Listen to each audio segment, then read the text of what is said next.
welcome sa ato ang growth seminar. And we know we're doing our growth seminar every month. So it's either you'll be the host or you will not be the host. Please come. Somebody is going to welcome you. Not only me, but it's God. It's the Holy Spirit who is in us, with us always. Hindi pa kayo powerful kayo kang Brother Joseph na praise and worship. So, let's not make further ado. I would like to welcome all of our ministries that is here, our parish communities that's here to do and to attend and to be with God, to witness unsa kami umako na Ginoo. Unya ako napuno jud ko anak karon and I'm sure kamusta. No? So, first and foremost, somebody is from Lorenzo Tisa here. Yay, it's me. And also from San Roque, Mambali, which is their sister Annie. And we have some members of our evangelization ministries. Jojo and Sister Grace are here also. And of course, our host parish, which is the town of St. Joseph the Warrior. Wow! And then, we also have our CCR Talamban. Kanang mga ano ba nila? CCR Talamban? Yeah? Okay, there. Salamat. And of course, we also have our host parish, the Santo Niño Parish, Muhon, Talisay. Yes. And we also have our Sister Feli. She's out. Sister Feli, she's there. Our healing ministry, for our healing ministry. And I'm sorry, we also have our prayer ministry. Also welcome them. And also, there is Brad Roy and Brad Sister Yvonne who's here to help set up also our stage, our sound system. Okay. And we have our CCR core member, of course, their sister Lorena, and again yours truly. And then again, we have somebody from our recent lamb from the Laray in India 1, no? Sister, welcome, sister. And of course, we have our MLCC seminarians. Thank you also for coming. Thank you that you are with us. And we would like to welcome Sister Lita and husband who's also here with us. And then, again, thank you mga kaupan na puno niya. Every day, kanyang atong gibuhat, we always have an encounter with our Lord, our God. And we are here also to enrich ourselves. Hindi siya enough na naratapin mi sa itong parokya, but we are here because we want to grow. And that's what we are doing. We want to grow, and we invite speakers for all of us to grow with God, to be with God. Diba? So, naaka itong speaker, na she's here right now. Wala pamukod si Brother Mel. In his behalf, let me welcome and let me introduce to our speaker. Or is it Sister Lorena? Ikaw ako ba na yun? Brother Mel is here na?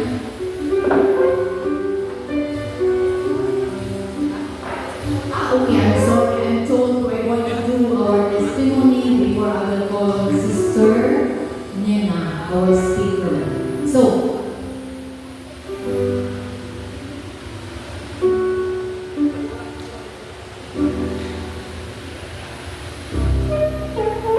okay, we have somebody from Santo Niño Muhon, Sister Yani Ordain, who's going to do the testimony. Yes, Sister, please share with us. Thank you. A big hand for Sister Yani. Yay!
Kung imuhang i-priority ang Ginoo, madawat nimo ang dako nga gugmagingan kaniya. O karon nakasulti ko nga grabe ang gugma sa Ginoo kung musampit lang ka kaniya, kung kinasing-kasing mo siyang tawgon, kung unsa man kaniya iyang gibuhat, gibago sa akong kinabuhi, mahimo sa ninyo, kung ihatag niya sa inyong salamat pagdalay ko ninyo.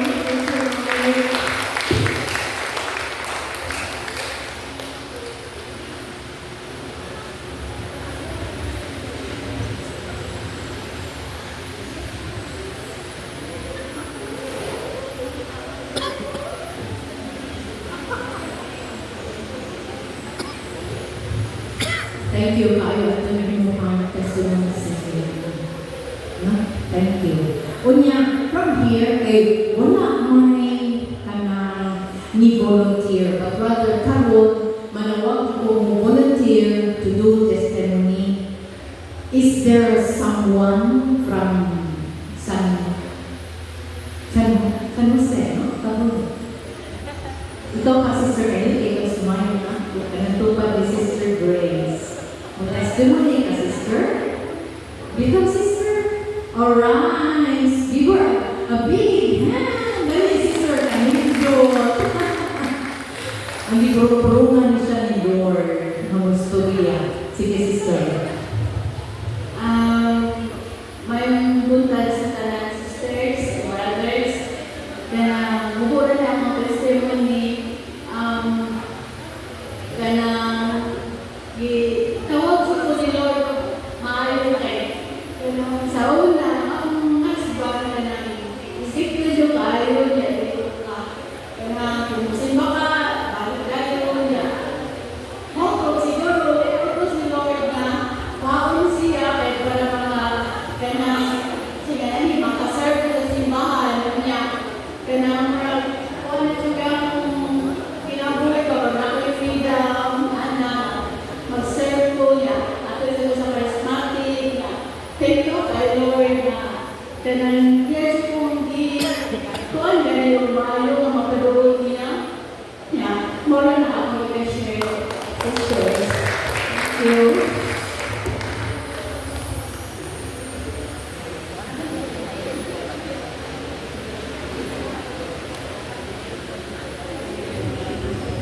Thank you again, Sister. Nindot tayo ang inyong paambil. And then, can I also call on Sister Mercy? No? Hello, mga gabi. May buntag. Nandun yung gabi kay GPM. I'm Mercy Uwano. I'm the beautiful wife. At ang worship leader ngayon sa producer ko. Beautiful yun, no? I'm not kasi no. Anyway. So, I'm here to testify para sa kamay sa Innova. So, year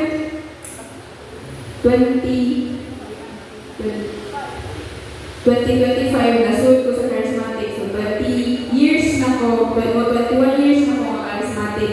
And then, ang mga journey sa charismatic, kaya ganang dili siya buotan sa tagang panahon.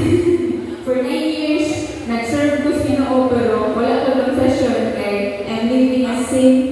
Kanang naagin sa kuwan ba? So, pawantay mo, pagsikon rin ko. So, nag-buyag sa o babae ka na. So, long-term relationship. And then, kada seminar ako gift at sa Ginoo kay nag-long rin ko nga, huwag ka na na-desire ba? Nga, kanang ko mamatay ka lang, walang legit ko nga, kailangan ko magpakabuhi sa kanang pleasing nga kinabuhi sa Ginoo ba. So, moto kanang dili ko makakalawat, pero maglong ko, mga lawat, so di yung judan, kay di ka buhat sa uyab. Ano mo, kanang kuan sa kayo. So, datan mga patong 8 years sa mga relationship, nagkabuhat may sa kapangkuan, pero kalimot ko sa year. Yan na-diagnose ko cancer sa mga ovary. No? Pabagsik-bagsik ta. No? Brusko-brusko mga pero ang sakit kung babae. So, diagnose ko ka ng first stage, stage 1 cancer sa ovary, nagitang-tang ng ovary sa akong right, o gagawin appendix, ana. So, dantan, 11 years, survival din ba? Survival. So, pag last year, ay anyway, kuwan pa di ay,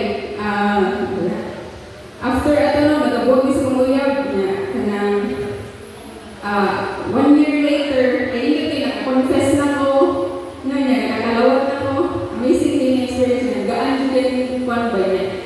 Ako dito di-surrender sa Ginoo ko, Lord, ikaw ka nang maguguyab, kanang, sakto na niya, kanang, imo naman yung pinibuwag, kanang, let me be yours, truly, ana siya niya. Ako dito surrender, Lord, ikaw ka na magtunggoy-tunggoy, nababalag, pagsikon ko, di ko manambit, di ko magsayal, di ko magkuhan, pero, kanang, I'm living a, being a woman, ana. So, mo to, nagkauyab mi, but si Pong ibog na kaya siya ako sa una pa.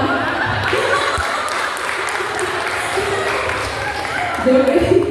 Dito ka na, ako mo ay kinamorg na ito feelings niya, ana ba? So, kadugaya na, ano ba na, develop, nagka-close mi sa kanang, sa youth, ana, we're both serving man, ana.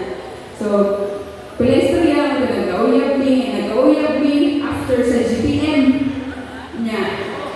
After mga padung 1 year, ni-propose siya na ko after sa GPM. Sa tricycle, padung ulit. Nasakay sa tricycle, after ka. So, ang GPM na ako, GPM, umugas ko lang. So, mga to siya niya. Pero wala may ikasal after sa GPM, nagkakit-research. So, mga to na, pa June 24, San Juan, 2017, ikasal may dito sa mong parokya. Praise the Lord, kaya maski wala may budget ato, nakaginansya kami ato, pagkasal. The Lord will provide. Kasi ruha mo siya pagkasal, kaya wala ko may budget, pero ipanindigan dyan niya ako nagwapa.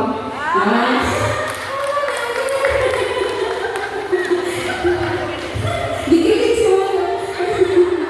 Tumawa niya, kanang unfortunately, iguro ko nabuntis for 2 months, nakuhaan, ana niya, namisan, ako na siya, gi-adapt na naman siya kung saan 7 years old na.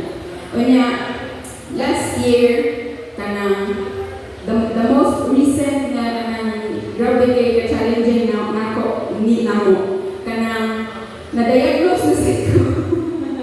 So, endometrial cancer stage 1, niya, may complication gamay, kay, so, ni-undergo ko last year of radiation of chemotherapy. And then, ako ang radiation, kay doon man na part, so, kuha na dyan ako ang digestive system, ang pangkolon, so, masikip, libang-libang, di ko katawag-kaon, kasi kanang very, nadaot dyan kumayo niya, kanang, kasurrenderon ba, grabe dyan ka na, kanang, Lord, kanang, after sa itong, pag first na ko, ako rin itong gidadahan, naka-forward ko, imo na siya balikan. Ano man, na-question niya nga naman, but hold on na dito sa faith na, sige lang, kaya rin ako, na-adjun plano ang Ginoo, this is for the glory of God. Mga na ako, pinag-testimony dito dili, na maski moingon pa ang mga experts na, kanang, pag-inon na kay, kaduha na cancer, I will testify kay, ako mama ko,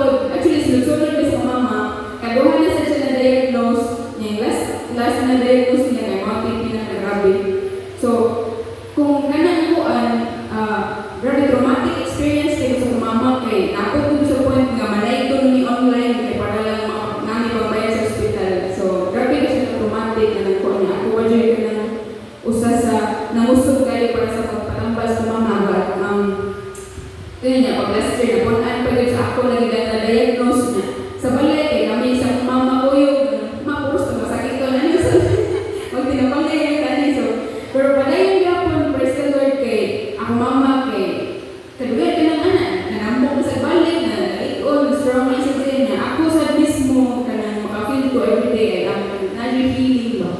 Na-healing. So, na-healing. Sige Lord, yung mga majuling papukot, help me to understand and give me the strength. So, yung mga kapukot, yung may tabuan ko Lord, but I will never be silent sa akong journey that you are here with me always. Nakaka-permis ang mga challenges na mo no, makasurvive with whatever it is that you allow, and then your glory will prevail. No? Mao din ako ang pupil nga unta ang kamaayo ang glory sa Ginoo makita sa akong kinabuhi ba. No, balag dili sa dagway, di man kay tagwapa, pero sa aura la di ba gwapa dili dito no. Praise the Lord. So mo lang siya kanang I hope nga kanang karong adlaw ma-feel ninyo ang kamaayo sa Ginoo, ang power sa Ginoo nga He is working no behind maski ma-feel na to nga silent ang Ginoo pero naaalagid siya pero amen. Praise the Lord. Hallelujah. Thank you, sister. So you know, we have a God, an awesome God. And we know that, di ba?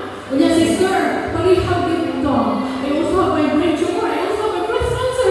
Look what happened. Because we have a mission to say the word, the Lord is good.